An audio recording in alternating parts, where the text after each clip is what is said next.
Hey everybody, Matt and Ash here, just awaiting Ant's arrival if he's coming on tonight, which I'm pretty sure he is, so we're just going to hang on to start the show for then. Hope you're well, enjoyed your victory Friday. Ash, how you doing, man? Doing good. Obviously, a bit exhausted. Currently running on a hell of a lot of sugar and caffeine because 2 hours of sleep to then work a 7 hour shift running around New Street Station, carting passengers around. Wasn't fun, but at the same time, the adrenaline of Victory Friday, especially one up on those bloody Cowboys. Like they were already whining as the game was winding down about the refs supposedly giving us the game. So yeah, their Yeah, their their yeah, that their obviously rage and happened. tears their raging tears have fueled me. Yeah, I did get into surprisingly a lot of arguments on Instagram about Oh, it. wow. Twitter, fine. Instagram, because I follow some good accounts that do like jokey reviews and they said some stuff. And I was like underneath, like, no.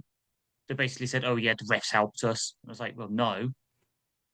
Missed intentional grounding, the slam by Bevan Spanford, as we'll get on to. So yeah, that got me through the day. The rainy day in Birmingham. Yeah. The one that I actually missed out of all the ones I was trying to think of was on the Cowboys' first drive. They had OPI in the end zone, which went uncalled as well. Yes, they did. Which was a pretty. I mean, as far as it goes, it never gets called, but it's a chance for a pick, and the receiver interferes. I just find it weird. But yeah, Yeah. whatever. Carlton says he's disappointed for Brian Branch. Yeah, we all are. He's been an absolute warrior, Yeah. and obviously he's going to be going to IR, which is unfortunate. But we talked last week about him becoming a liability in some ways in terms of his disciplinary issues. This is a chance for him to take stock. Yeah. And you know what? Maddox was terrific. And, the safety relief we had was terrific. Obviously, we've got to go and get someone now, but. Definitely. Yeah, I'm as I said on I think it was our Discord. I have as much as we want us to. I think it'd be like with the edge rush situation where we've got Hallett, we've got Strickland on the practice squad, we've got Rock who can play safety. They'll probably do that, but that's bearing the lead for later. Yeah, we've got injuries.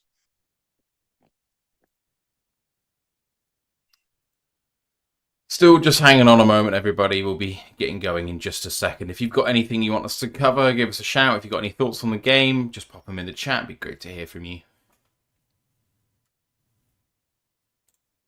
Big Area says, need to fumigate the building of the injury bug. Branch wasn't his usual self this year, and hopefully he makes it back next season. It was a down year by Brian's standards, there's no doubt about that. But, I mean, making it back next season may well be a 10, 11-month process. He's going to be coming back mid-season, almost certainly.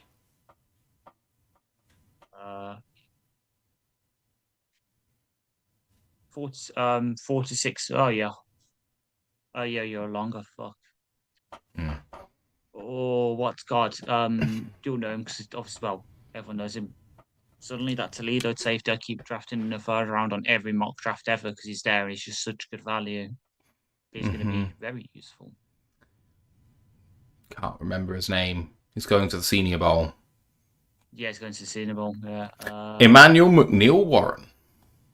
that's it. Yeah, Again, another person who deserves to go to an Oxbridge college and do University Challenge. definitely. Yeah, I could see him. Political science and international relations. Yeah. That's what he would study. Bailey or McNeil Warren? Ants just said crack on without me. Okay.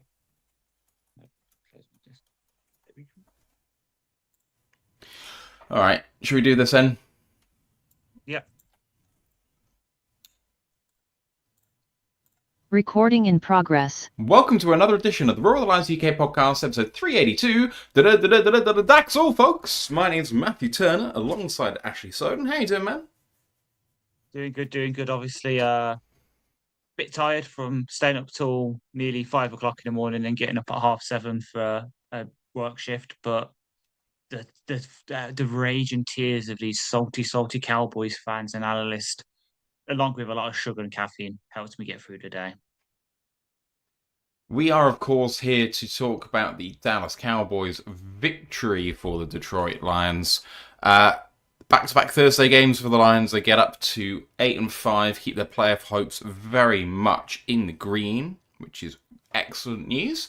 We're going to break that down. We're going to break down some news. But first, please do join our Discord channel.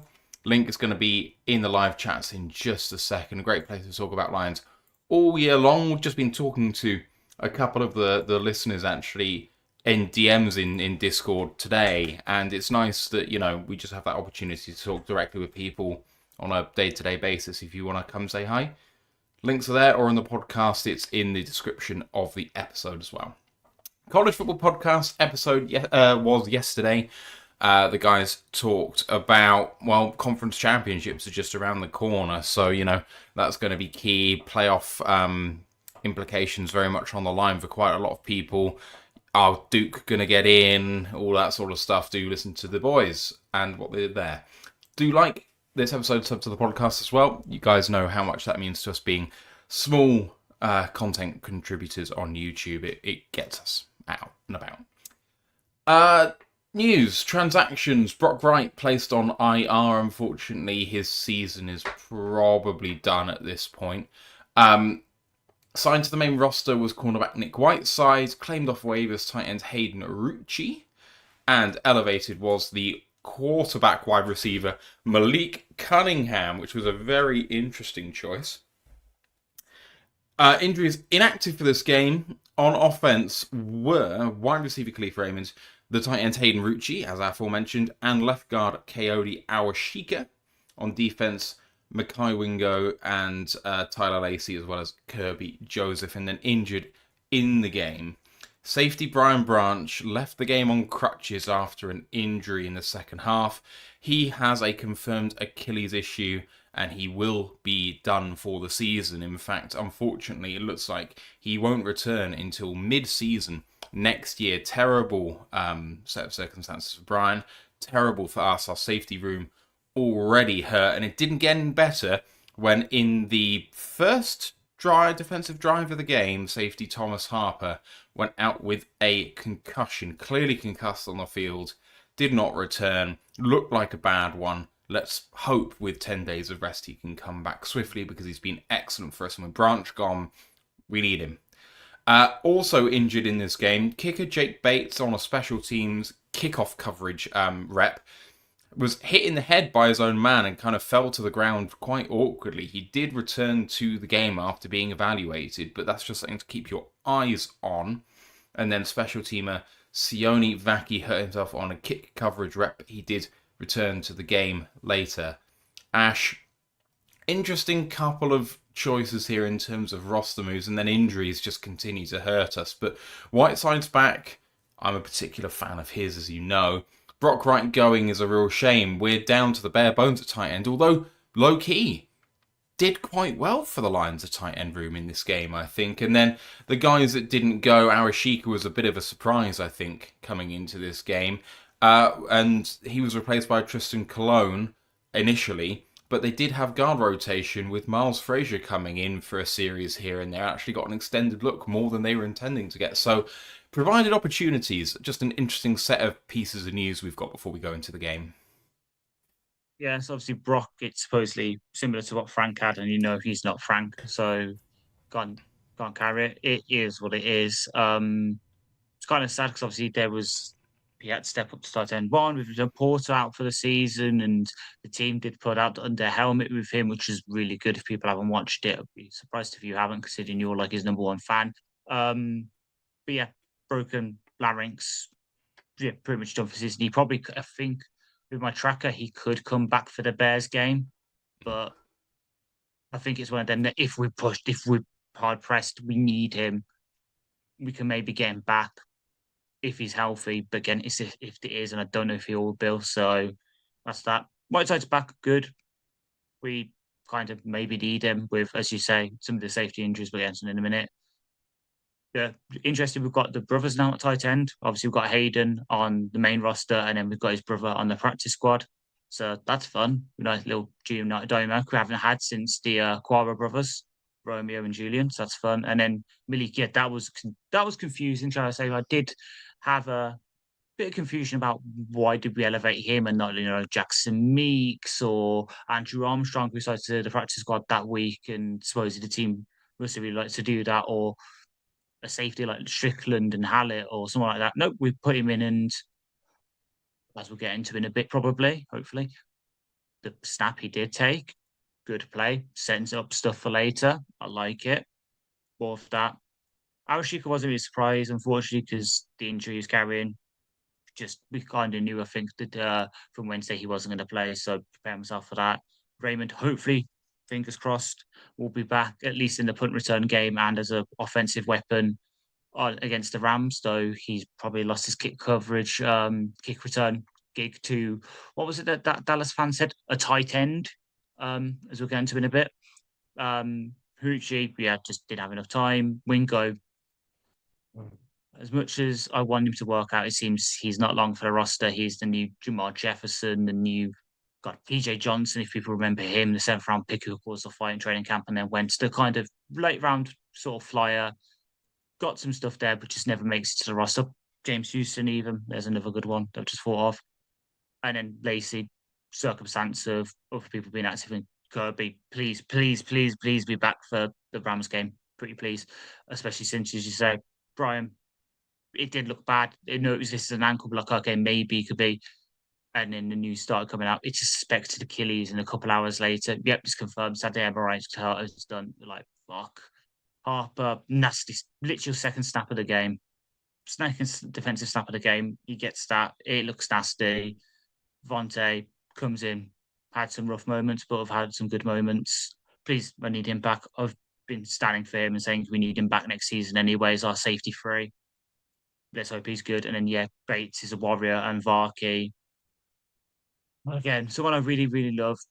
One of the best special teams in the league last year, but this year the injury book has just caught up with him. He can't shake it off. I think this is something we're going to have to ride out, where he's going to be carrying some niggles into the off-season. He will just have to rest and recuperate, and can he actually turn something on offense experiment needs to wait another year, unfortunately. All right, let's get into the game. Lions run out 44-30 victors. Looking at the stats, Jared Goff had a good game. And I mean, the stats don't tell the full picture, I don't think.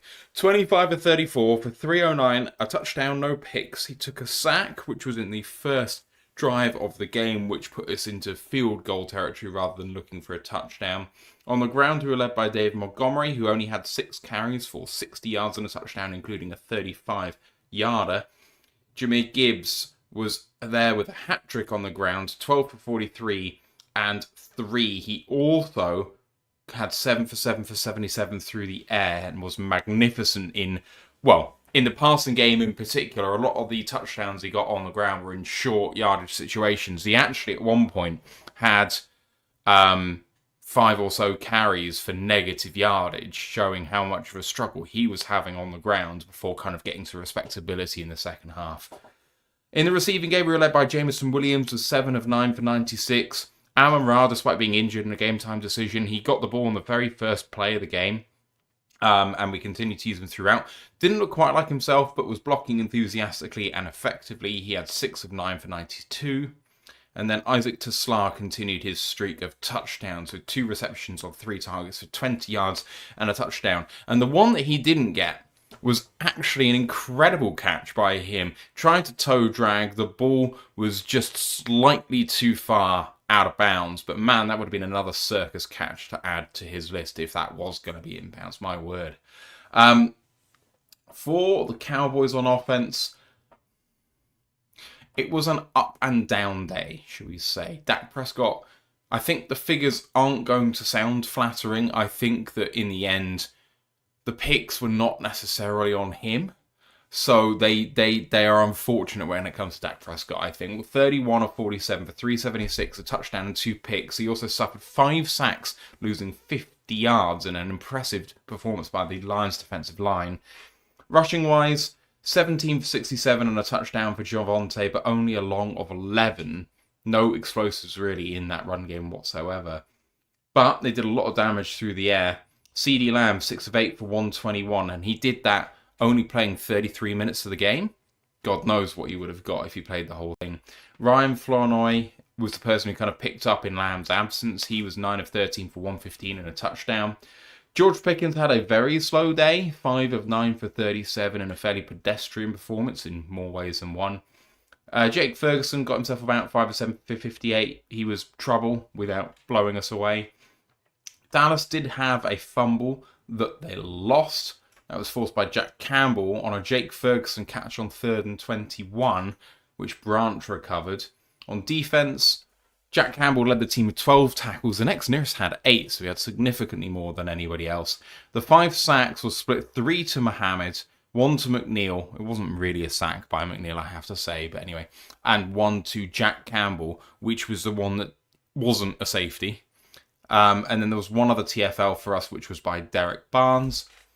For Dallas, they split it between Deron Bland and DeMarvion Overshown with 7 tackles apiece. They had 1 sack.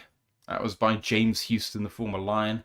And then they had 3 other TFLs, 1 by Odigizua, 1 by Zaraku, the rookie, and 1 by Deron Bland. We had 2 picks, 1 by Derek Barnes with the first defensive play of the second half, and then by DJ Reed in the last defensive play of the second half.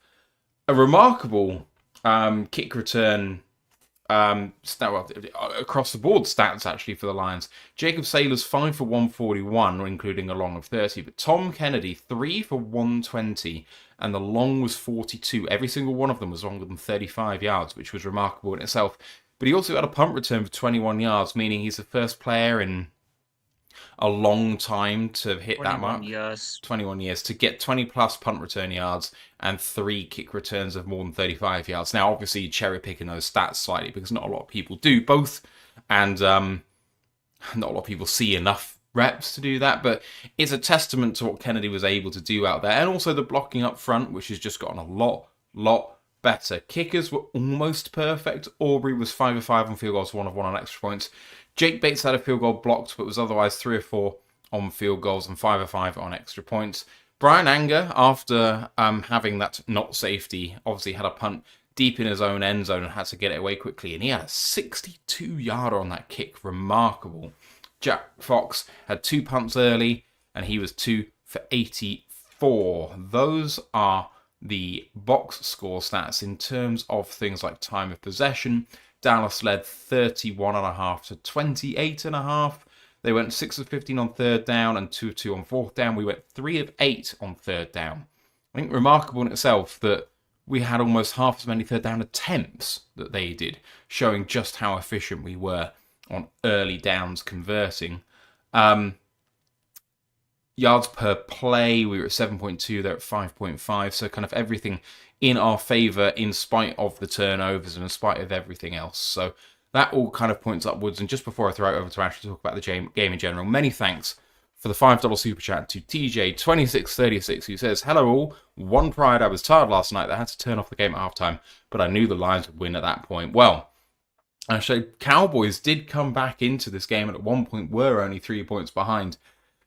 We always felt like we were in control, but there was some cause for concern down the stretch, despite all of the stats I just read out. Yeah, there was that tough stretch kind of near the end of the 3rd, start of the 4th, where, they were putting it into 1 score. And we're like, shit, if we just have one bad drive here, they could tie it up. And then we're back into that sort of reverse giant situation. But yeah, like, for all these things we're saying, the refs handed us the game, as we'll get into in a bit, that's completely incorrect. And Dallas was robbed. We were the better team for opening kickoff to final kneel downs and teams meeting in the centre to say job well done, job better done on this day by your Detroit Lions. We just were. Even that first drive where it looked a bit rough and, James Houston got his usual clean-up sack. I'm saying that because Ant's not here, so you can't tell me off for saying it. It did look a bit rough then, but we just did what we needed to do. Even when they were keen in on Gibbs on the ground and he couldn't really get much going aside from his final touchdown. Even when Amon-Ra wasn't 100% and it did look a bit rough where he caught that opening pass and then had to take the next play off. Even when off, rightly or not rightly, depending on your perspective, misses Tesla on that deep touchdown on the go route. That if we just hit it inside leverage, that would have been the second touchdown for Tesla, and he would have broken that record that I mentioned on stream yesterday a bit quicker. There were things to clean up for sure. There were things that we could have definitely done better, but from, as I say, opening whistle to the closing whistle, we were the better team. And despite a definite fight by Cowboys, they're not a bad team. They're not the team that we would have fought a couple of months ago, where we would have steamrolled them, just shut them. The defense is playing great. We would have probably got some drives and just completely destroyed their defense, despite the refs seemingly conspiring against us in a way with some blatant miscalls. We did our business and we've kept ourselves alive in the playoff race. And this is the kind of momentum we need to take into the next couple of weeks because, again, bearing the lead for next week, the Rams right now don't look like a pushover. I know obviously they've had a couple of bad games like the Panthers game and they could easily throw away this weekend, but they don't look easy. Then you've got the Steelers, which, they're the Steelers. But you don't want to overlook them because they've still got TJ Watt, the reigning defensive player of the year candidate, and Aaron Rodgers just seemingly loves to play against us. That's why I want Kirby back. And then we've got 2 divisional games against Vikings team that somehow managed to beat us, and then Bears wait could be for the division. We need this momentum that this game gave us, because if we lost, especially with some of the injuries that happened, you'd be shutting it down now. But like, okay, let's chuck. Kind of, it's done. Like, we can probably keep ourselves alive, but we need so much going our way that it's basically impossible. We've made sure it's still possible, because even if we make the playoffs as a 7th seed, I think currently at that website me and you both follow, team rankings have us most likely as a 6th seed. Even if it's that, just ask Eli Manning about winning a Super Bowl when you're a wild card seed. It's definitely possible. A quick one, because I feel like we've looked disjointed for some time. There have been some good games this season, obviously notably the Bears in week 2, Ravens in week 3. People want to call that Ravens team bad, retrospectively. It wasn't at the time. But a lot of these games that we ended up winning, the Buccaneers game, the Browns game, the Bengals game, were disjointed performances. Even the Giants game was not great, obviously. There were some better ones. The Commanders recently came to mind as a game that we really kind of steamrolled them. But that was a beaten up Commanders team that, is one of the league's worst defenses. Given the opposition, given the heater that they were on, and given the fact that they played with some bloody grit all day, like they came back into this in a big way. Is this the best performance of the season so far, given everything, given the pressure, and the fact that it was in all 3 phases? Yeah, and the fact it was with some real key pieces missing. Like, we didn't have Sam Laporta, who, I know it's weird, it's kind of weird, but saying it when we've obviously got Aaron Robb, but he's such a key figure, especially on 3rd downs. Like, can't remember, I think it was Nolan and Rich on their Gridiron Gang was saying about it, that one of the things that impressed him against Tesla against the Packers was his ability to step up as that 3rd down improvisational sort of route runner. Showed that we've been missing out on 3rd downs that would have been useful on these sort of longer 3rd downs that maybe converted a bit more recently. Missing an all-pro safety who led the league in interceptions last year. Definitely seen that, because what was the stat going into this game? Well, let's include this game. When we forced at least one turnover, we're 7-1 in those games this season. We've been missing Kirby. Obviously, Harper got injured on the 2nd snap of the game. Davenport's been out for. We've had all these bad games. But despite players coming off injury, missing key pieces, this Cowboys team, the past 2 weeks before we played them, had beaten both participants in last year's Super Bowl. Yes, they've definitely got issues. There's no infallible teams this season, and they could have easily done it. But they were coming in with all the momentum in the world. They still were alive in their divisional race. They were still alive in the playoff race. They had all this stuff. They were saying you had Dak in the press saying, "Oh yeah, remember last time we went there, we absolutely threw all kinds of yards on them." Blah blah blah. We came in. we did our business on Thursday night. We now hold the record for the most wins ever on Thursday Night Football, which was a stat I didn't even know about until it was put in our Discord. We did our business and we had that complete performance we've been looking for because, yeah, as you say, the Philly game, great defensive performance, nothing there offensively. The Commanders' performance, great offensively, but there were some weaknesses on the defense. We did let Mariota throw all over us, and that's not something we wanted. Yeah, we haven't really had that true altogether game except since, yeah, arguably the Ravens game. It's good just to see it because we need it. As I said earlier, we need this momentum. We need this belief in ourselves that we can do it. Because, yeah, if we didn't do it, we let the Cowboys come back against us in the third, fourth quarter and gave up like the Giants did against us. If we just didn't have the offensive performance we needed to, the offensive line stepping up, that would be it. We could say our season's over. Yeah, Branch is now got his Achilles. We have too much riding against the playoffs. Don't say obviously throw the season away because we could still be spoiler to the Rams, still be spoiler to the Bears, but we'd be playing for pride like we were in 2021, where that last game of the season we went into Lambeau, beat them to keep them out of the playoffs. It'd be that for the next 4 weeks. But instead, we're fighting to keep our place in a dance, to have our name on that dance card when it comes to the second week of January. Talking about this return to form, I think I kind of highlighted it a little bit by talking about the lack of third downs that the Lions actually faced in this game on offense. The down-to-down success seemed to be palpable for us. And, it came off the back of having first and second and long a lot. We had procedural penalties. There was one where we had the tight end covered up. Obviously, Frazier, with his couple of false starts, didn't help. There were holding penalties in there. So we faced first and 15, first and 20, first and 25 in this game. And yet, the way that we managed to claw back those yards was so impressive. And, I mean, in some ways, this performance of us against them reminded me of what the Chiefs did to us earlier in the year, where it just seemed like no matter what we did, we couldn't stop them. And they couldn't stop us, no matter what situation we put ourselves in, Ash. It was masterful in the way that it was called and schemed up, because it was being spread out.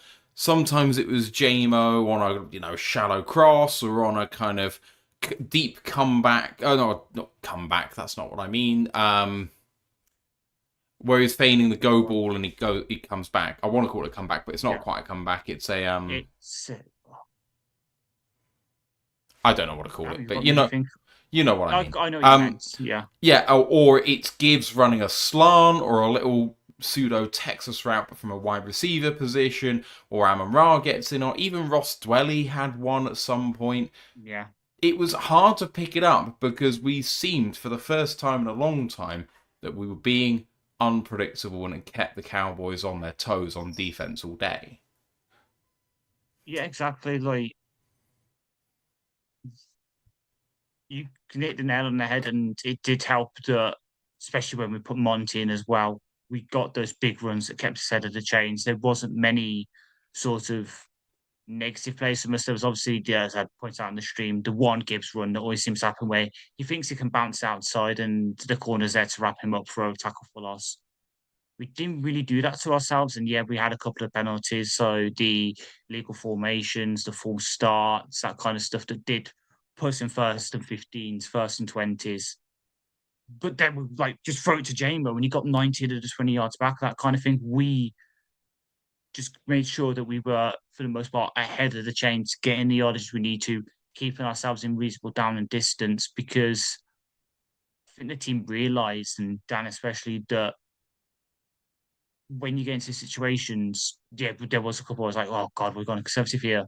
We've gone the opposite way. It's been for the past couple of weeks, well, hell, throughout the season, pretty much. We'd get one of those full start penalties. We're behind the sticks.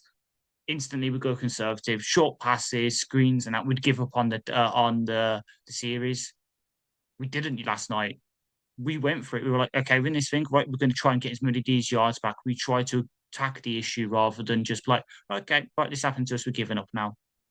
And it worked. And again, we're going to need it next week against the Rams defense, which is pretty damn good. The Steelers defense, as much as it's been meh, still got the pieces. Vikings defense, well, we saw like this earlier season. The Bears defense, kind of been underrated.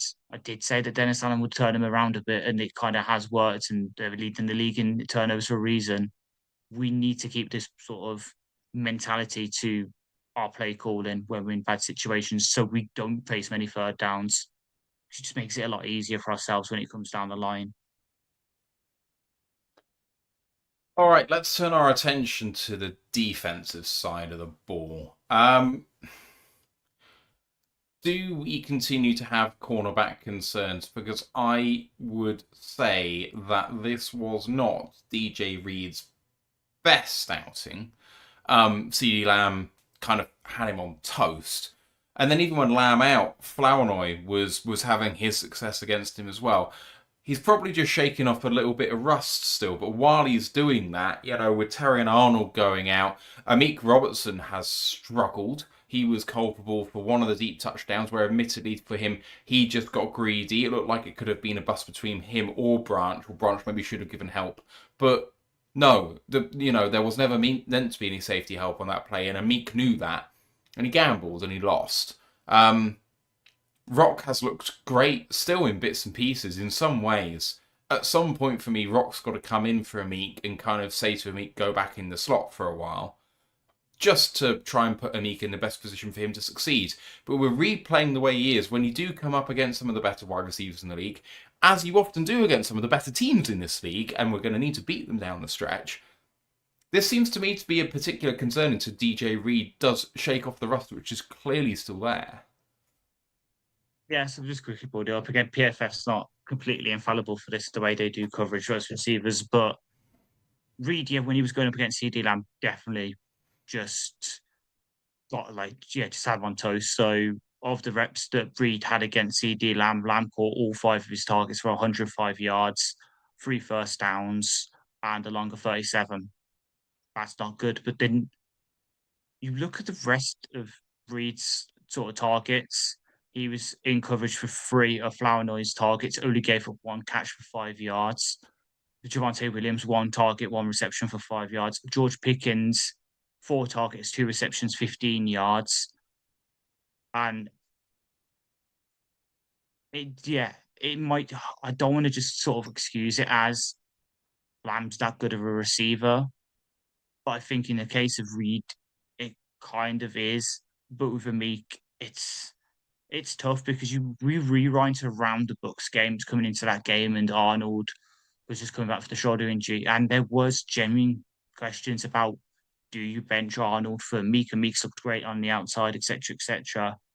And as much as he has the mentality of the outside corner, he doesn't have the build. And teams have kind of worked out how to pick on him, like his stats the past couple of weeks, how stretching that back a bit, have not been great. And the way that Rock's playing, how right side, if you want to go even further, could say white side, we just need to change something up. It works when we changed it up and started playing the Meek on the outside and doing these things. We need to change it up again because, as much as it's good in a really perverse way that maybe Meek's playing like this because it cheapens his contract, maybe we can bring him back now when his contract ends of this season to another 1-2 year deal as that cornerback 3 while we wait to see if we can get something out of Rake Straw. Maybe while we develop Whiteside into something.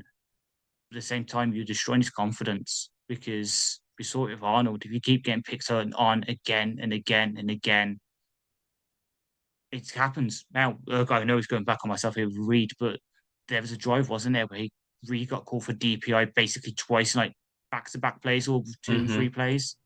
Yeah. We just need to mix something up. And luckily, I know, this might be a good segue to the next bit, but the coverage just definitely helps by the fact we've got pass rush, because there was a couple of times where maybe if Dak wasn't pressured, if he got the extra half a second more, we would have burst even more. So one that comes to mind instantly, again, bearing the lead for later, is the throw that he threw out the end zone that should have been called for intentional grounding. Should have been. We'll come back onto referees in just a second. But I share the concerns. Whiteside is my big hope in the next few years. I really think he has something. Not to the point where we can really play him for a significant number of reps yet. I think he'll get exposed. But from what I've seen from him on limited reps, I'm Yeah. encouraged. That, like, as you said, like the sort of breaking case of glass, break glass in case of emergency kind of corner where you can stick him in for, let's say, yeah, we tried with Rachel on the outside next season, and he gets hurt in game 2. He pulled his groin again, and we need someone to come in and play the last 50 snaps of the game. Whiteside could be that. I could definitely see it. You talked about pressure up front. We've got to talk about Al-Qadim Mohammed, and not about him in a minute, because maybe we do stock up, stock down, and he's going to obviously be stock up from how he played. Yeah. But we've talked for a long time. A lot of Lions fans have talked for a long time about Aiden Hutchinson. There's been a lot of discourse about Aiden Hutchinson on social media since this game. I think this highlighted perfectly what people were saying when they said they wanted a trade for a bona fide edge 2, was what a difference it makes when there's actually someone else to deal with. And I know that one thing that people won't want to hear about Al-Qadim Mohammed is quite how raw the left tackle was that he got the majority of the sacks against. For one of the plays, didn't even block him until he was past him. So in some ways, he had the cheap assignment and he made the most of it, but you've got to make hay and you've got to beat what's in front of you, and he deserves credit for that. But at the end of the day, pressures where pressures are effective, as they were in this game, even when Dak wasn't sacked, he was throwing the ball quite often under duress. It made a massive difference to this game, because you're right, without that up front, the secondary could have been suffering even more than they were.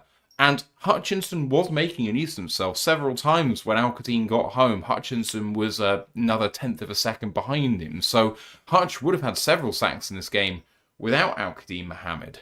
But just suffices to say, edge needs to be a priority, because when it's effective like this, you can do damage to the number 1 offense in the NFL. It's amazing what happens when you actually play a fucking edge rusher opposite Aiden instead of defensive tackle. As much as I like what Taylor Lacey's done for this team in the big end role, didn't offer much as pass rusher. I'm glad, I did call for it on the preview, I'm glad the Lee McNeil experiment at edge is over. We've stuck him back where he's most effective, though didn't really have too much of an impact on the box score in terms of pressure. I actually say that, it came third on the team in pressures with 4, so take that back a bit. But that's what we've been missing. We were up there for pressure numbers and all this. We are consistently bottom of the league in time to throw. And I know partly that comes against you play. Sometimes we play against mobile quarterbacks, can extend it for a long time. That's really got exposed over the past couple of weeks. Teams know, okay, you can soak up the pressure. We can get these hurries. And I know Ant's been on this train for a lot longer than me, maybe, but pointing out the time to throw thing has been my thing. Having an actual speed rusher like Al-Qadim, who I know has put on 15, 20 pounds in the off-season so he can flex inside for a continuous contract here kind of thing. It's amazing what happens when you actually play him, because without even checking, I can double check. I'll double check myself now. I won't be surprised if I look in a second and this is the most snaps he's played in a long while.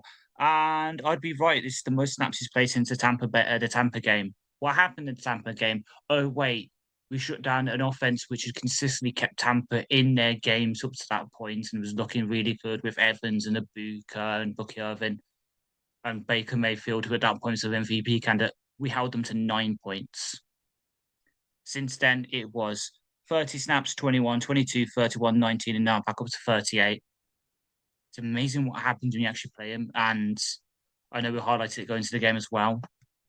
I think it's made at least the media around Detroit, especially with his explosion this week, kind of wake up to the fact that, yeah, maybe, and we've been on this train for a long time, especially me, all three. I think me, you, and Ant all like Donovan Zara in the draft. James Pierce Jr. also stands out, though obviously the character concerns with him, etc. What the team's been doing with their edge profile needs to change, because if the way you were running your defense couldn't fit those kind of edge rushers that, are the ones that usually get the pressure in the league, even if they're not your Aiden Hutchinsons who can do everything, your Miles Garrett, TJ Watson, that. But they can get the quick pressures, can affect games. Look what James Houston did on the Cowboys' first defensive drive, beating Penei Sewell for a clean-up sack. If you can't fit them in, you're doing something wrong. I think hopefully this is the week that the teams woke up to that, and then Brad will wake up to that, and then, I know we got asked about it yesterday in the live, and it's definitely bearing the lead for a couple of months' time when we do our draft profiles. If, let's say, we do get knocked out in the wild, we make it to the wild card, but get knocked out, and we draft in 22 again, where like we were a couple of seasons ago when we traded up with the Cowboys, and David Bailey from Texas Tech sitting there. Yes, someone who's 240 pounds. It's not really a strict edge profile, but it's fucking productive. Hopefully, the team will see what's happened with AQ and be like, actually, let's just see if we can actually do this properly. Because I know James Houston, we tried the speed rusher experiment with him, but they tried to get him to do everything else and it didn't work. Just because it failed once, you don't suddenly stop going back to the well. Because hell, if we did that, we would have drafted Levi. It wouldn't work that last time. We would not be in some of the position we are with some of the players that we've kept along. Emmanuel Mosley, for instance, Davenport. So yeah, long story short, I'm very happy with that AQ. The only downside to it is, again, if you just stick around for next season, flip your number back round. It was better last season. And I'm immature. Let's talk about key moments in the game. And first off, just the big swing around the end of the first half and the start of the second half. So obviously there was the offsetting penalties for the DPI that DJ Reed gave up. That was going to be, the 2-yard line of Detroit. Suddenly it's all the way back, forces a field goal for Dallas. So take 4 points off it for that. They give us 50 seconds at the kickoff with one timeout, and we go and get a field goal to match. So, instead of it being them taking 7 points and us not replying, that's level going into them taking the ball. Okay, fine. Well, it could have been 7-0. It's 3-3 in that little stretch of play. Then we get the interception and score a touchdown. Suddenly, it's 10-3 to us in that stretch where they're looking to go 2 for 1. If instead they score a touchdown to end the half, score a touchdown to start the second half, and given their offense, it's perfectly possible, especially with what Lamb was doing, suddenly they're in the lead starting the second half after that stretch. So, you're looking at, instead of 10-3 to us, it could have been 14-0 to them. So 21-point swing in the game and we win by 14. That was a huge, I think it was 4.5 minutes of game time. That really decided things in the end. Yeah, you kind of stole a bit of my thunder there because I was looking what you said about it, and I know it's Chris Perfect's one of his things, but loads of people say about it. That sort of middle 4 minutes, the 2-minute warning in the first 2 minutes, the sort of the second half, and sometimes that can decide games. In that sort of middle sort of split, the middle 4, we scored 10, they scored 3 because they kicked the field goal within the 2-minute warning. We go down and get the field goal, so it's 20-9 going into the half. First play, obviously, the interception, and then we score pretty quickly off that. That was the backbreaker, I think, because that drive to going into the 2-minute warning for the Cowboys, they were driving. It was looking like, okay, they've kind of found out a defense here. They're probably going to score. We clamped down.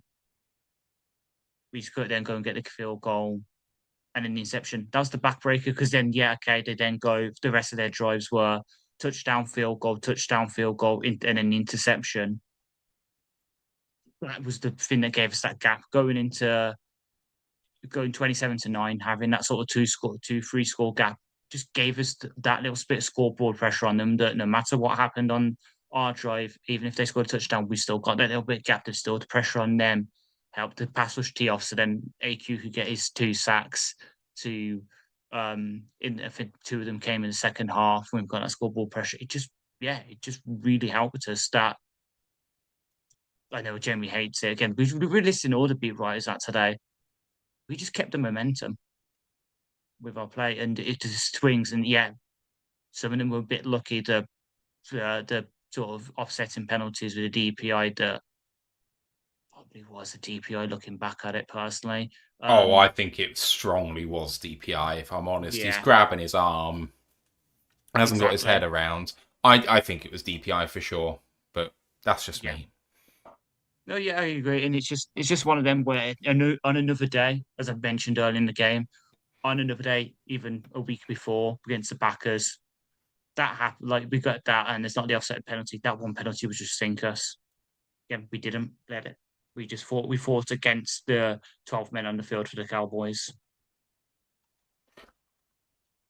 All right, let's talk about the referees and their performance. It was, I think it's one of my favourite crews, not necessarily because of the way that the games are called, but because I find the head referee in this crew, Sean, yeah. his clarity of his speech is engaging to me. For me, he adds something to the game, even to the point where you had the flag for Turpin where he didn't mean to call fair catch, but he did. Yeah. When the Lions declined that and took a holding penalty instead, he explained that that was because the fair catch wrongly called penalty would have been enforced at a different spot and therefore the holding penalty was called. It's little snippets like that. It was like 3 or 4 extra words, but I think he does add something. So this is not to say that I dislike this crew. It's more that the referees get it wrong every game. And it's really, really frustrating. Here's some that have immediately come to mind that I've just been listing off, but I'm sure there's a lot more. Obviously, the safety is going to come to mind for a lot of people, or not safety. I think it's very clear on the one that is down the line that the ball does come out of the end zone. Barely, but it does. But a lot of people are still convinced it should be a safety. That'll be a bone of contention. I actually think that was the correct call in the end. Same. Anzalone, with his the swim move against him by Jake Ferguson called offensive pass interference, where Anzalone then has to grab on when he's being pushed aside, and so that could look like defensive pass interference. It went against them. Now, obviously, Anzalone has to grab on in order to stay with him. When I see that called as OPI, I normally would see offsetting penalties for like mutual pass interference, if you see what I mean there. Because in order for Anzalone to not get flags, he'd have to get swum and not grab on at all and just hope. So Anzalone totally plays it right for me.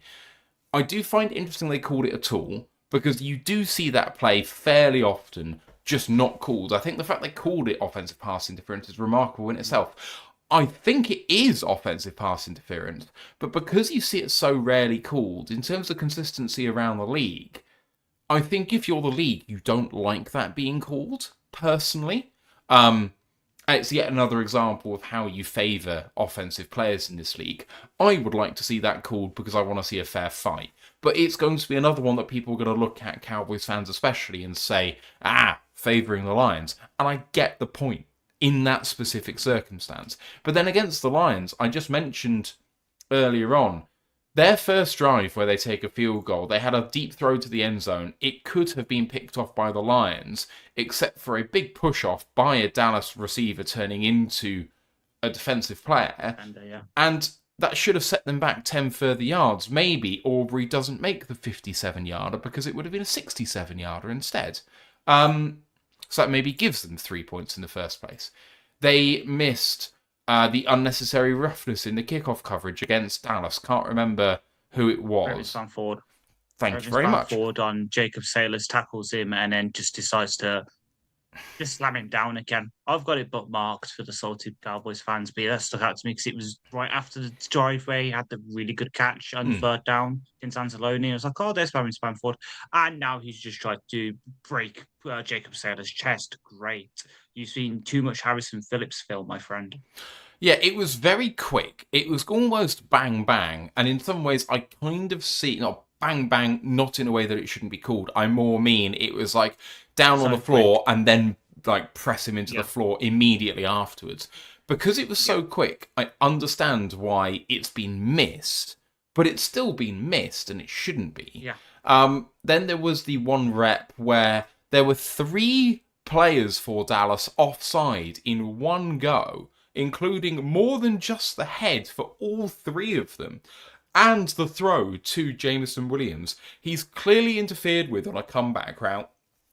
He asks for the flag and doesn't get it. We also don't get the offsides where Goff is saying they are clearly over the line. and that is not called.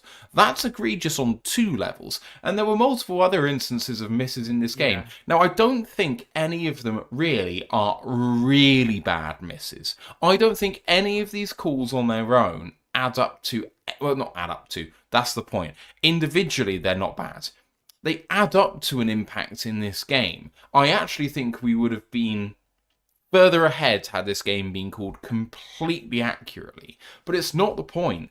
This officiating has to get better because it does end up affecting the enjoyment of the game.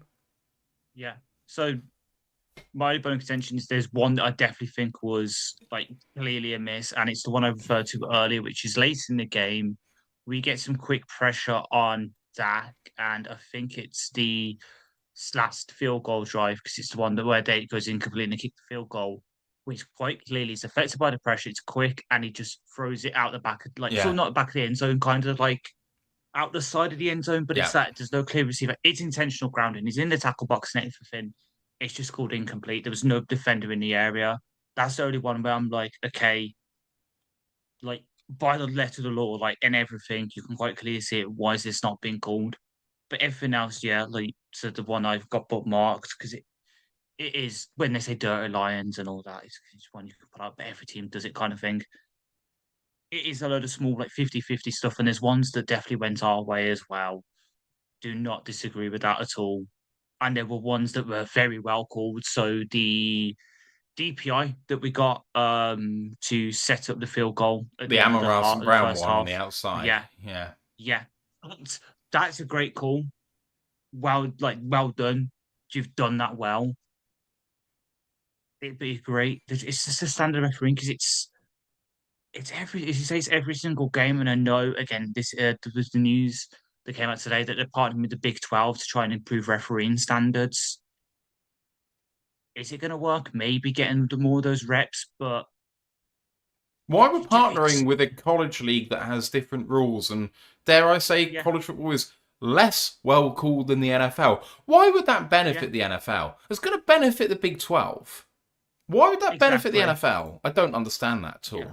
But you know, nor do I. But I can't do so. I just say the argument is maybe just getting more reps in, and it might be the first step towards having a professional refereeing stuff, kind of like what we have over here, where like you can get demoted to if you're bad, you referee a bad game, you get demoted to the championship for a couple of weeks, then you're quietly brought back up for the Prem. It's like that's your punishment. That's why Andy Madley should have, but he's not going to get it. I can see the logic of it, but yeah, it's just not there. Like, what we're going to do is suddenly punish Sean and he has to go referee Colorado game now. But yeah, it just needs sorting out because it won't just affect us. There'll be calls all around the league this weekend and rate the refs and everyone tweets it out. There'll be nothing done. There's nothing done because they're it's hard. It's hard to say what they could do other than get a professional refereeing league standards in and actually do it that way. But it'll just take too much for them to set it up. well, I mean, in the UK for the Premier League in soccer, there is a limited company which controls the labour of, not unlike a union, it acts like a union, but it's not a union, that supplies all of the officials for every Premier League game. It's called PG Mol, or the Professional Oh, come on. Match Game Officials Yeah, man. Limited, or something like PG Mol. Yeah. Professional Game Match Officials Limited. Yeah. So all the referees sign up to that. It makes sure that the referees' pay is good. They enforce their own standards and contact. They enforce their own discipline. They have their own process to ensure that things go right. They're the ones that release statements when things go wrong. They genuinely actually try and increase the standards of the game. Now, we complain about referees in soccer. Do not think that we don't. But there is an idea there that they are trying to make the game better. And I applaud that. I don't understand why the NFL won't go to that. But anyway, let's get back to this game. Speculating is tough. Obviously, we were leading the game when Lamb went out, and they weren't exactly scoring touchdowns when he was in. But if Lamb plays in this game, do you think the result could have been different for the second half? Potentially, yeah. because you did see their play calling change after he went out. It was a lot more of the um picking slants, which we just read like a book, like it's Dr. Zeus. That's why I think that's why he saw that we were just doing that, and that's why he gave up. And then that's why like DJ Reed got his pass breakup and all that. You did see their passing game sort of change, and then because they got so far behind, they had to abandon and run and would passing it. And Lamb is that kind of receiver. I'm not going to say he's in the Justin Jefferson, Jamar, Puka, Amarov range, but he's in that next one where in those kind of situations they can trust him, and he could have changed that game because there was that moment. There was a bit of in the fourth quarter where it was they scored it was 27-30.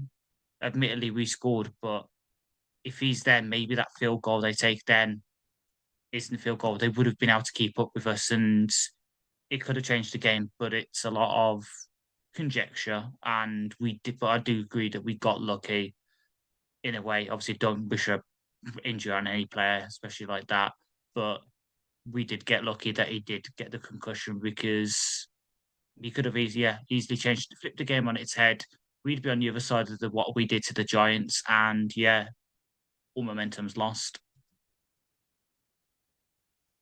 Final point I have about this game is just the intrigue that we talked about during the game about the Lions employing a guard rotation of a kind. Now, we're not talking series to series. Cologne got the first series, Frazier got the second, Cologne got third and fourth, Frazier then managed to string together a few after that. Cologne then came back in, didn't quite keep track of all of it, but suffices to say, Dan Campbell said they wanted to look at him, and then Frazier actually earned the right to stay out there a bit longer. We haven't seen this since the Patricia regime. How interesting that in the biggest moment of our season so far, that we had time to do this. I don't question it, but I think it does point to the fact, potentially, that Dan does see Frazier as a short-term starter in this team if he can get the reps under his belt, and he does not see that in Cologne, who he probably thinks needs to be on the bench apart from in relief. So I think this is Dan saying, if we make the playoffs, Frazier needs to be the guy if it isn't Awashika. Or, if Mahogany hasn't come back yet. So I think that's why. But it was just remarkable to see it and for it to not look so bad. Because when Patricia did it, it was remarkable because it was bad. Here, not so much. Yeah, so I think it initially came about, like, obviously Frazier was up, and I did when Awashika was officially ruled out. I was like, oh, yeah, it's Frazier time because Clone seemingly was just a centre. We tried it, and that first drive was rough because he gave up, I want to say, on this, I think it was like, let's say 7 plays. He gave up 3 pressures on those 7 plays. It was rough. We benched him. And then, we had that rotation because Frazier did have some rookie mistakes. The full starts, I think he had 2 in the game. But there was some great reps from him as well. And then this, again, joining Anton, the hate PFF grade here for a second. And I know we're going to go and stock up, stock down, and I was going to have him as a stock up, but I don't see how PFF gave him a 23.2, especially in run blocking, at 40.5 run blocking. He was on the field when David Montgomery was absolutely plowing guys.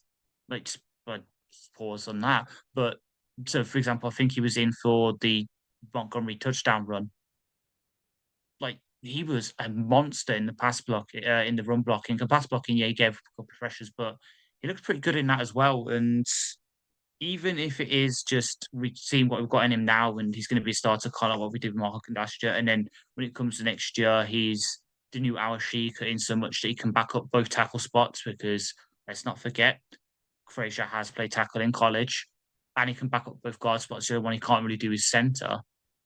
That's valuable. You suddenly got a guy who's on a 5th, 6th round contract who is your first guy off the bench at pretty much any position. That allows us to build that depth. Suddenly you can afford to have a veteran come in and be your right guard if you want to put Tate at centre. You can afford to, if you want to keep Tate at right guard, bring in a veteran centre. It gives us that flexibility. But I was very impressed with the young buck out of LSU. And this is what we're doing. If Awashika's not back next week.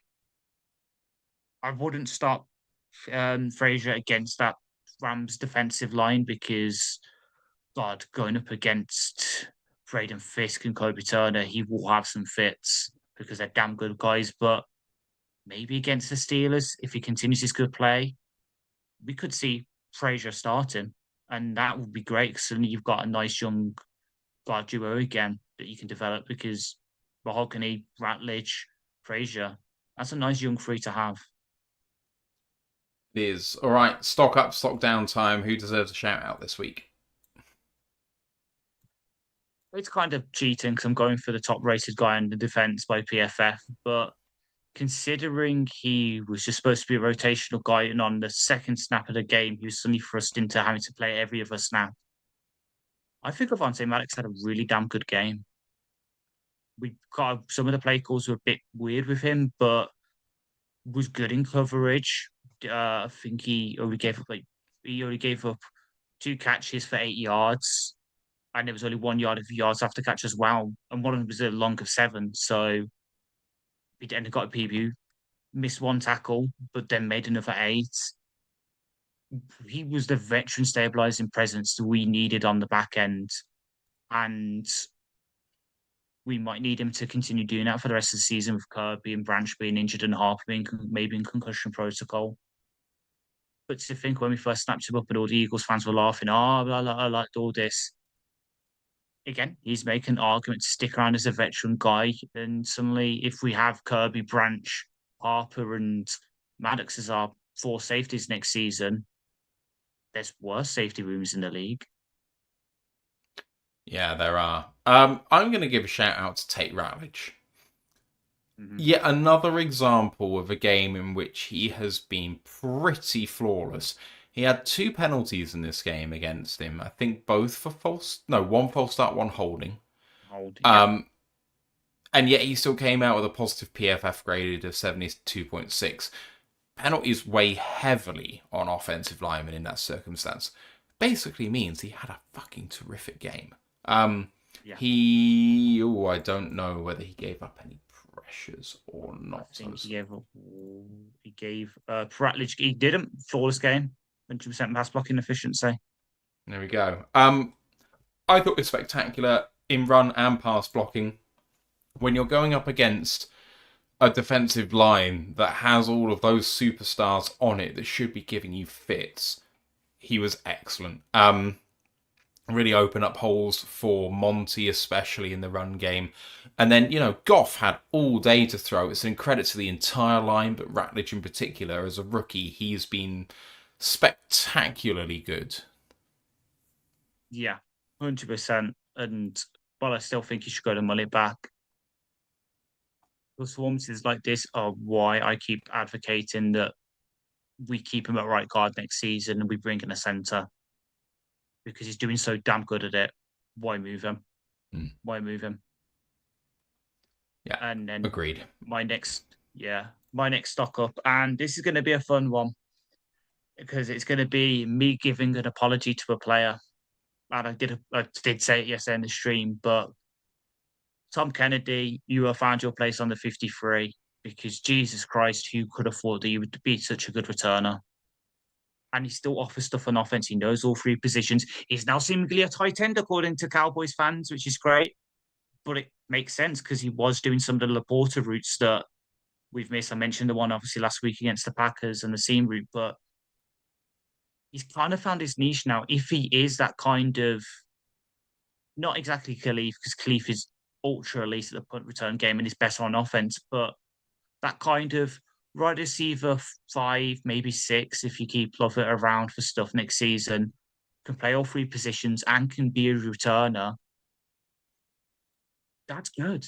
That's good. And even if it is, you stick him on the practice squad again. Now you know you've got this in him. Either you keep him around for that or he's found a role somewhere else because you look at some of the people currently employed as returners. I'm thinking about the guy that was on the Jets, then was on the New York Giants and all that, and was fumbling kick returns and all that. Teams are always needing returners. He might have found his niche in the league. Maybe a bit too late for him to get a nice big contracts out of it, but finally the rest of the league might wake up to Tom Kennedy. I mean, at the end of the day, I think he'll take just being on the 53 and making $1 million a year instead of 250 grand on the practice squad. That's going to be a big boost to his coffers. That could get him a retirement after the season's over properly. So after the career's over properly. So that's good for him. Just been looking up our guy Tate, just a bit more in terms of stats. In terms of all qualifying guards, that's 20% of the max number of reps so far this season. By PFF grade, he's 23rd amongst all guards in overall PFF grade. When just looking at the run blocking, that increases to 11th. All guards. That's pretty remarkable. Anyway, moving on from Tate, I gotta have another guy. And I gotta have Al-Qadin. It's too easy, isn't it? But, you know, if you play 38 reps, you're not just on passing down reps like we have been using him in the past. He was a menace. And yeah, he was going up against the backup left tackle. So what? He's still finished. And he made a massive impact on the game. I'm not sure we win it as handily without him. So thank you to Al-Qadin.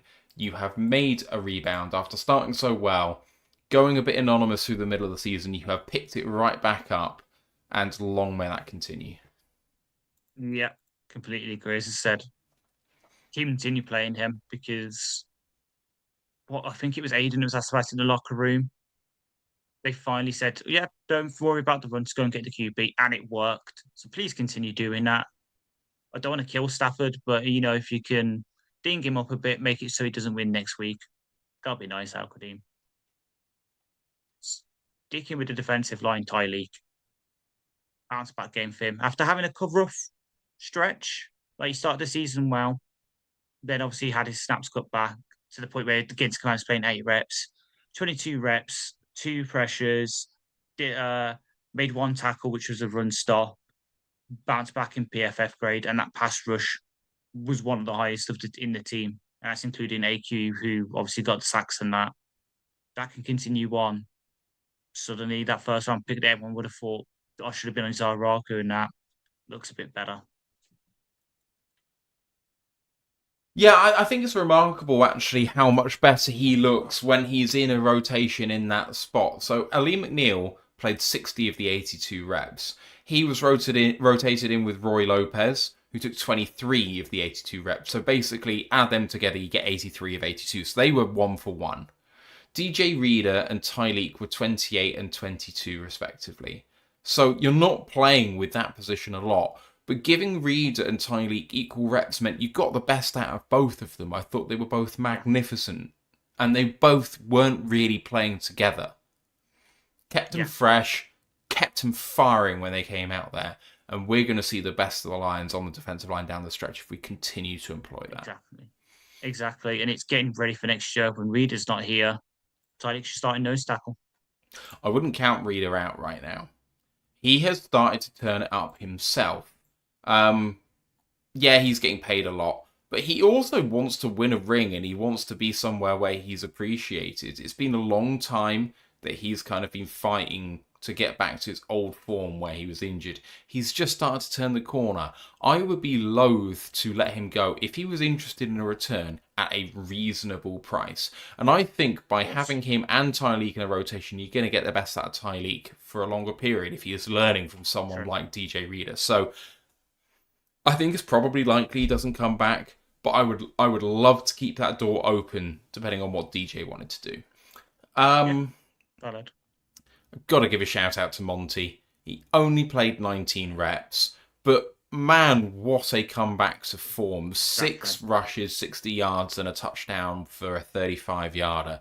On that 35-yarder, broke several arm tackles, looked like he had some real grit and determination in there, made the most of the other reps that he had. The other 5 went for 25.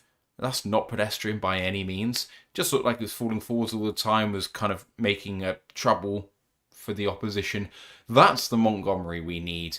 And I think a lot of that was maybe better blocking up front too, but he was hitting the holes running hard, and we need that. He was also pretty good in the passing game too. You know, he had, I think, just the 1 catch for 13 yards, but it made a big difference. Exactly. So some of the PFF premium stats, which actually what you're supposed to use PFF for. Okay, you only forced one missed tackle, which is Gibbs forced two, but 7.17 yards after contact per run. So he doubled the average run total for the Cowboys just after contacts on his runs. 58.3% breakaway run rate, which is more than Gibbs, the guy that's a speedy guy. Matched him in first downs gained by rushing, despite toasting the ball for nearly a quarter less of the carries. That's what we need. And again, as I said yesterday on the stream, when some areas of the fan base and the media are saying maybe Monty's not going to be here next year, he's lost a step and that, what a way for him to basically stick the middle fingers up at him, and respect to him for doing the shot choice celebration on his touchdown. Any other positives that you want to shout out, or do we go negatives now? Malik Cunningham and the way we used him on that run rep. I know it was just basically a run, but the stuff we can do on it. We said yesterday, just him running and boosting and everything is a run and suddenly, oh shit, he's just passed it to Tesla. Oh god, it's a touchdown. Or JMO. Or you do that and then he passes it off to JMO and end around. The amount of stuff we can do off that, and I know he was just basically signed as an afterthought, wasn't he? Just before we played the Ravens. Oh, he's a guy put on the scout team so we can finally see how to do a Russian cube, and it kind of worked. He's stuck around since then, and it's been kind of weird why. Now we know why. This trick plays that, let's be honest, we've kind of gone away from the trick plays, aside from obviously the one last week against the Packers that didn't work. We've gone away from our sort of trick play identity in a way. Malik Cunningham could be a key to unlocking that a bit and just giving us that extra 1-2%, that extra surprising play that's an explosive that could win us a game against the Rams, against the Bears to win a division, to win us a playoffs game where we seemingly against it and suddenly we flip the momentum, we win that playoff game where we're off to the Super Bowl. Malik Cunningham could go from a scout team quarterback, underrated guy, sort of under radar guy, to suddenly kind of key part in his offense in a really weird way of being that trick play guy, the gadget guy that we've kind of been missing. Yeah, agreed. It's going to be interesting to see what wrinkles we have on there. Right, I'm going to go to negatives. And I'm going to go to Amik. 80 reps out of the 82, so basically a mainstay. Only Jack Campbell played 82 reps. DJ Reed had 81. All the other guys in there who played most of the reps had 80 themselves. And Amik struggled. He struggled in terms of tackling CD Lamb, catching the ball in front of him and getting around him. He did that to DJ Reed. He did it to Amik. Soft coverage is not working. Biting on things he shouldn't. All the kind of stuff that we were really not looking to see from him. I don't mind the gambles when they pay off, and sometimes you take the rough with the smooth with that. But this was a lot of rough and not a lot of smooth. Yeah, 100%. And it might just be, as we said earlier, teams have kind of found him out and how he plays, and he's getting exploited for it. But hopefully, we're moving back to a slot, sort of easing his reps a bit. We'll just help him to get that confidence back up, get the dog mentality back in him, and unleash him again against the Vikings. Just put him on Justin Jefferson, and we know that's one side of the field locked down. All right. Any other negatives for you?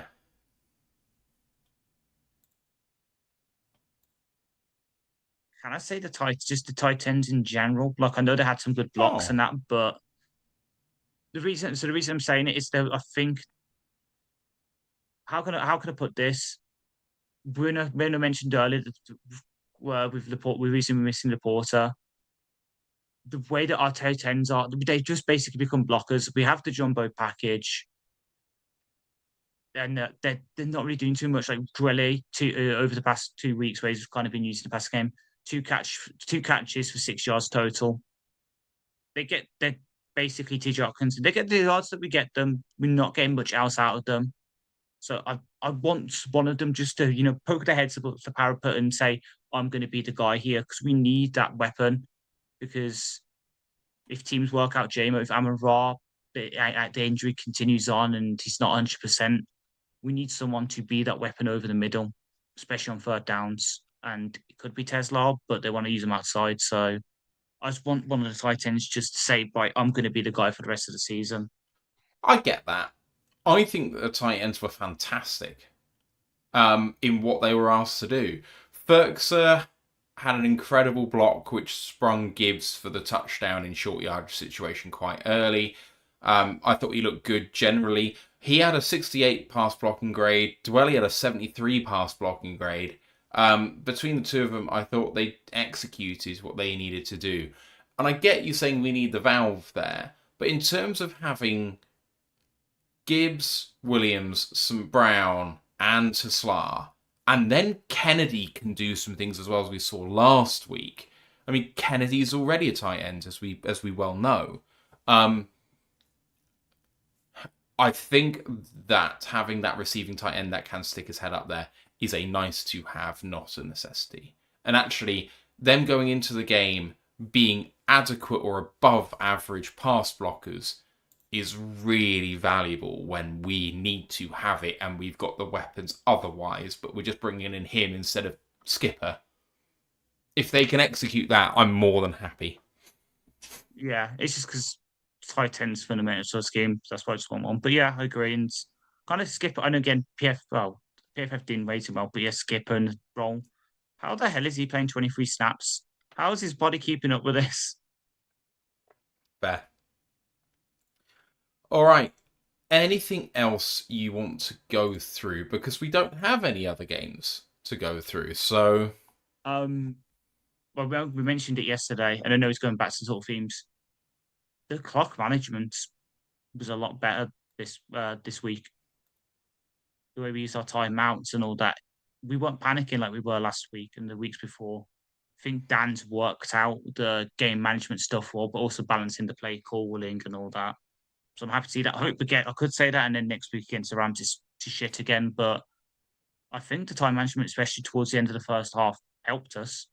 Meant we could get the field goal. So some of the play calls, getting Amon-Ra going out of bounds and all that, and doing a DPI offense to save a timeout and all that, it really helped us.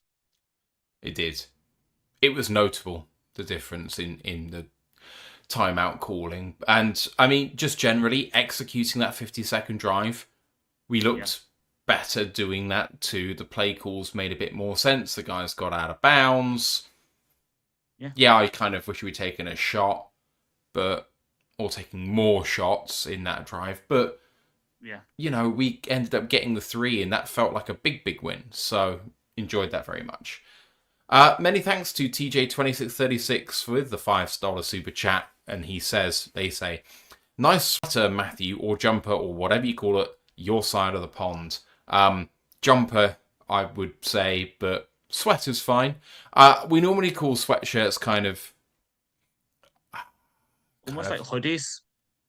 Yeah, hoodies without a hood. Yeah. Yeah, exactly.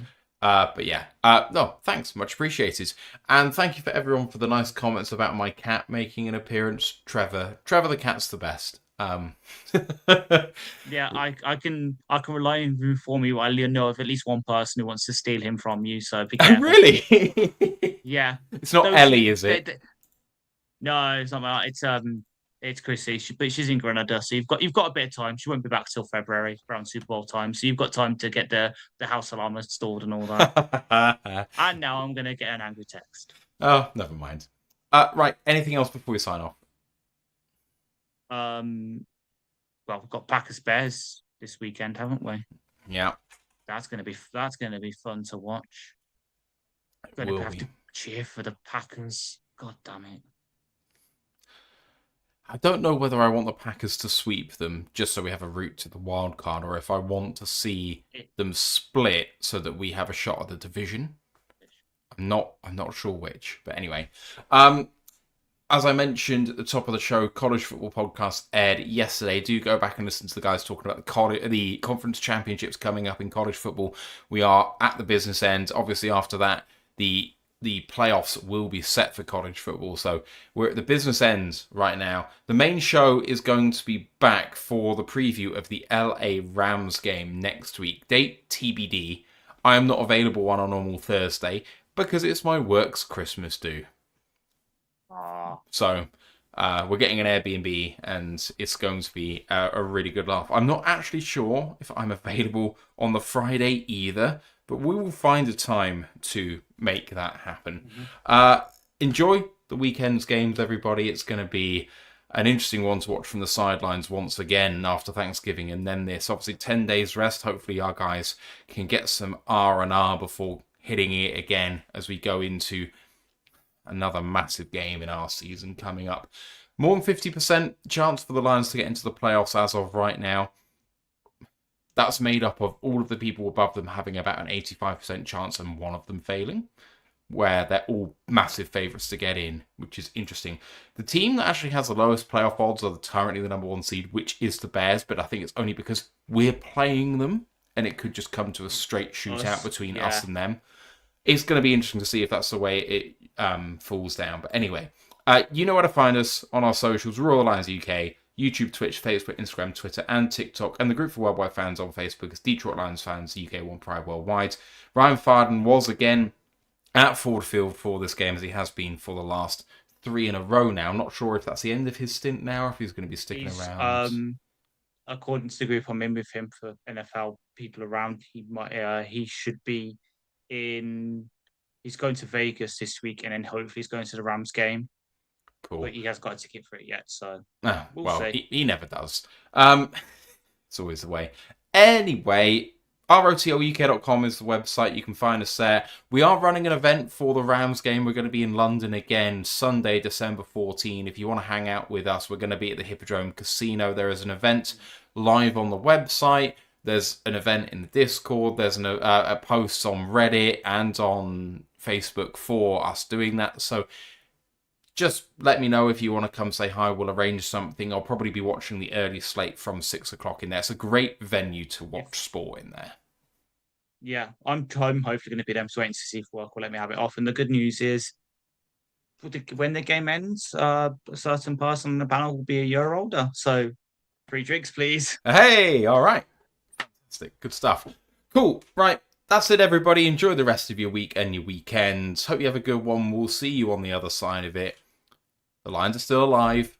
Let's go, Lions. One Pride. One Pride. Recording stopped.